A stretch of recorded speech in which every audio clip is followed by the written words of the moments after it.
If you live in Bedford Stuyvesant, you know the brand Bed Vyne. Bed Vyne Brew, the beer garden, Bed Vyne Cocktail Lounge, and Bed Vyne Wine and Spirit Store. The brand has been etched in this community for almost a decade. Now, Rotimi Akinnuoye is one of the partners of the brand, but he's also on boards like the YMCA and One Brooklyn Health. He does a lot in this community. We know that the restaurant and nightlife industry has been shut down due to corona. However, wine stores and spirit stores have been deemed essential, and so they are remaining open and they're operating for business. This puts the Bed Vyne brand in a unique position as being an organization that has both been shut down due to the pandemic and also have essential work due to the pandemic. This is why I think it's necessary to speak to Rotimi to understand exactly what's going on in his industry, how he shifted with regards to his staff, and as a community leader, what type of information does he have about how we all can adjust in this pandemic? He's a smart guy, my brother. Hope you enjoy. Rotimi Akinnuoye, Bed Vyne. So Yeah, yeah. what this conversation is about, and I know I sent you the one sheet, my newspaper, Our Time Press, has been given some funding by Facebook to cover COVID on the ground level in the neighborhood, Nice. specifically talking with business owners about how they are having to adjust in the wake of this pandemic. We know that bars and restaurants and lounges have been decimated by what's going on. The beauty industry, barbers, beauticians. Yeah, Neither one of us got a cut, so we both know. it's crazy. I'm Right. about to cut myself today. See what happens. So that's what this conversation is about. Bed Vyne, Brew, Cocktail, you guys are anchors in this community, with your businesses and the work that you do, but also as citizens, as residents. You know what I'm saying? Yourself, Mike, you guys are known out here. So I wanted to reach out to you to have this conversation to see if we can't kind of discuss some of the things that have been changing in your business life since COVID. So we could start. Tell them your name, tell them your businesses, give the people, because even though it's just you and me speaking, people are going to watch this. So let them know who you are. Oh, so people are going to watch this, or you're going to write it? No, people are going to watch this. Oh, snap. I look crazy. I didn't know we were going to watch it. Both look crazy. The world looks crazy. It's all good. Yeah. It's all good. So my name is Rotimi Akinnuoye. I am one of the owners of Bed Vyne Wine, Bed Vyne Brew, Bed Vyne Cocktail, all three located in Bedford Stuyvesant, Brooklyn. My business partners, I have three business partners: Michael Brooks, he might be joining us, my brother Ayola Akinnuoye, and Peter Medford. So it's four of us that run those three places. Mm-hmm. I guess if people are not familiar, Bed Vyne Wine is a retail wine shop. We sell wine and spirits and natural wine and all types of wines and sake. Bed Vyne Brew, it's a craft beer bar. And then Bed Vyne Cocktail is a cocktail lounge. And they're all in Bedford Stuyvesant. So right now, I'm sorry. No, go on. I was just going to say right now, an update on the businesses is Bed Vyne Brew and Bed Vyne Cocktail are closed. We don't have a kitchen. So unlike other restaurants and some bars with a kitchen who are selling takeout and pickup food, we're not able to sell because we don't have food. So both are closed. Our employees, about easily 20, 22 people, filed for unemployment. And I'm also doing a GoFundMe for those displaced employees, trying to raise $5,000. We're at $4,700. So the idea is that we'll just split it among the displaced workers. They can get maybe a couple of $100, buy groceries, buy medicine, whatever they want to use it for. Mm-hmm. And then the wine shop is opened, only takeout and pickup. So that's the status of the business right now. So your business model is unique because it's unique to other restaurants that I've spoken to for numerous reasons. The first is some restaurants that have kitchens are still open and are still doing takeout. You're not able to do that. Yes. But Yes. with the wine store, you've been able to maintain open. You closed for a week. Yes. But you've been able to maintain being open. And if I can assume, business is pretty good with the wine store. So you are absolutely correct. So the wine shop, as you probably know, is considered a essential business by Governor Cuomo, which is a huge relief for us because that one business is covering all three right now. Mm-hmm. And then we're also able to keep people employed. And we're so busy that we've come up with a bonus structure so that a percentage of the sale that we do every day, we split it among the employees that work. Because if what it is right now, the delivery is pretty busy. The guys are very busy with deliveries. And then pickup, people don't go in the shop, they come outside, as you know, and we hand them the bags. We wear gloves, we wear masks, just to try to keep people as safe as possible.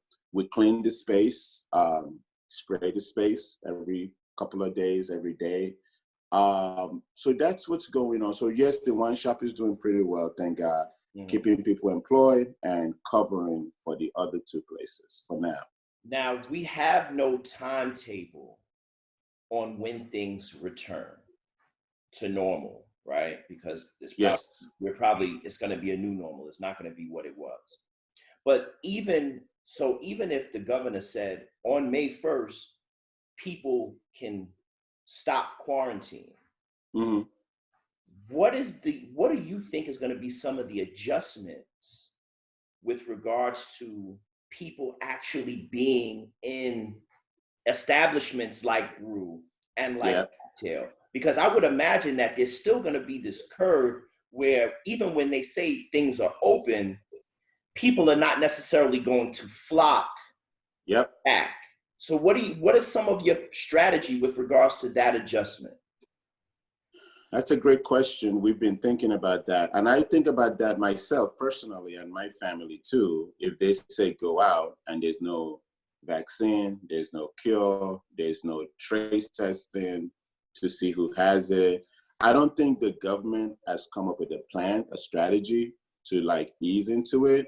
I don't think people are going to run out the first day they say, quarantine is over. So a place like Bed Vyne Brew and Bed Vyne Cocktail, which requires that people be in their bars, I don't really think people are going to just run out and be in bars until there's a vaccine or cure. So to your question, I really don't know what we're going to do. I haven't really thought about that. But I imagine that, let's say on a Friday night, Saturday night, where you used to have 200 people, I imagine the first Friday, Saturday, you probably have 50 people. They're probably not going to be too close to each other. They're probably going to be with their friends. But all of that really depends on what kind of results the government has, right? Whatever the CDC says. So if there's no trace testing for people who've had it, if there's no vaccine yet, if there's no cure yet, it's going to be tricky because, as you know, other countries that have been through this, they're getting like a second cycle. Right. It went down, people got back, second cycle. Right. So I imagine, back to your question, that people are not running out the very first day. So restaurants and bars, I don't even know if movie theaters are coming back anytime soon, even if they let people go. So we're all going to have to come up with strategies to figure it out at that point. So you've been working, you've been dealing with the business. You mentioned that Mike was trapped in Portugal for a while. He's now back. What are some of the things that you do on a day-to-day basis to ensure that you protect yourself and your family from COVID? So like I said, in the wine shop, we were one of the first wine shops to not allow people inside We started that like a month ago, I think. Mhm. There are still wine shops right now that allow people inside. They'll have a note outside, 4, 5 people at a time, Right. like the supermarkets do. We stopped that like a month ago. So that lowers interaction between our customers and our employees. They wear masks. I think we bought 15 masks for the staff. So they wear it. They're washable, reusable. We have gloves in there. So they're always wearing gloves. They're always wearing masks. They're not interacting with customers. A lot of our transaction, it's not dollar bills. It's you can order from our app, Bed Vyne. You can order from Drizzly. You can order from Minibar, or you could call. We set up a couple of new phone numbers. So a lot of the transaction is credit cards. So there's not even money. It's literally you come to the door, you tell, they already put your order together with your name on the bag, and they just hand it to you, and you take it and you leave. That is the closest interaction, gloves, bag. So that's what we're doing. Like I said, we're cleaning the place. We have wipes in there. We have boxes of gloves. We have sprays in there. And so far, so good. Everyone's been okay. We don't, even inside, they keep distance from each other. And they also tell each other, staff, when you're not at work, we have to trust that you're not putting yourself in crowded places. So people who are working right now, it's pretty much work, go home. And if they need to go to the supermarket, they go. But other than that, people are not out running around. So it's something that they have come up with each other to make sure they're staying safe. And then we don't allow random people to come in, no customers. And even with me, when I go to the wine shop, I do my transaction at the door. A couple of times I'll step in, but maybe half an hour. So the idea is to keep the same group of people in the space who, God willing, everyone's okay. No one's been sick. Right. So that's how we're doing. I know a lot of supermarkets now. I think Mayor de Blasio is making it mandatory as of today that if you're working in a public-facing business, you have to wear a mask. Because I noticed when I went to Wegmans last week, I was surprised the cashiers didn't have masks on, but they have a plexiglass now between the customer and the employee. But I thought, maybe they should be wearing gloves and masks. So I think today, de Blasio just said, those types of employees, masks and gloves all the time. Mm-hmm. Real quick, because this thing is about to cut off in 3 minutes. Okay. I know that you guys are part of TAMA, Tompkins Avenue Merchants Association. Yes. That corridor is a very vital corridor for Bedford Stuyvesant. So I just want to get some insight with you. Have you guys spoken as an association? How are the other businesses faring? Has it been communication between the businesses? So great question. One of the things that we're proud of on Tompkins, otherwise known as Black Girl Magic Way, because there are easily 15 Black women-owned businesses on that Tompkins between, I want to say, Halsey and Gates. You don't really find that in New York City where Black women are owning businesses. We communicate really well, email. We've had a couple of conference calls. The restaurants are open for takeout only. Peaches Hot House, Waruj, the Japanese Mexican place. I think Nagel Bagel has been closed. I don't think they're open. Right. Life Wellness, because they're massage. I don't think they're doing massages, but they're doing the incense, the flowers, the oils. There are other things that they can sell. Excuse me. So Life Wellness is, I want to say, partially open. I think the coffee shop, Brooklyn Kettle, I think he's been closed since the beginning. Just thinking about other businesses in the neighborhood. But there's definitely communication. And there's like people helping each other, trying to figure out how to help each other. And I'm trying to think of other businesses that come to mind. The bodegas are open, providing real service, by the way, because every store I went to this weekend, there were lines.